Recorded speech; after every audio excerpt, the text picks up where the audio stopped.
Friends, പുതിയൊരു വീഡിയോയിലേക്ക് എല്ലാവർക്കും സ്വാഗതം. യുഎഫ ചാമ്പ്യൻസ് ലീഗിൽ റയൽ മാഡ്രിഡിന് വിജയം. ഒളിമ്പിയാക്കോസിനെ 4-3 തോൽപ്പിച്ചു റയൽ മാഡ്രിഡ്.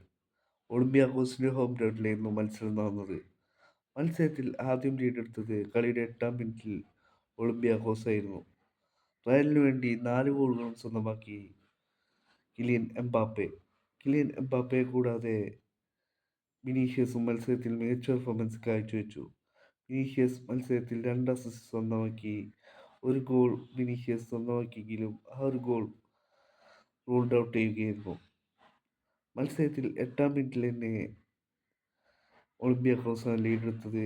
22-ാം മിനിറ്റിലായിരുന്നു കിലിയൻ എംബാപ്പയുടെ റയലിന് വേണ്ടിയുള്ള സമനില ഗോൾ വന്നത്. പിന്നീട് കളിയുടെ 24-ാം മിനിറ്റിൽ തന്നെ 2-ാം ഗോളും കിലിയൻ എംബാപ്പെ സ്വന്തമാക്കി. 29-ാം മിനിറ്റിലായിരുന്നു അദ്ദേഹത്തിൻ്റെ ഹാട്രിക് പിറന്ന ഗോൾ വന്നത്. കിലിയൻ എംബാപ്പയുടെ 7 മിനിറ്റ് കൊണ്ട് അദ്ദേഹം ഹാട്രിക് പൂർത്തിയാക്കുകയായിരുന്നു.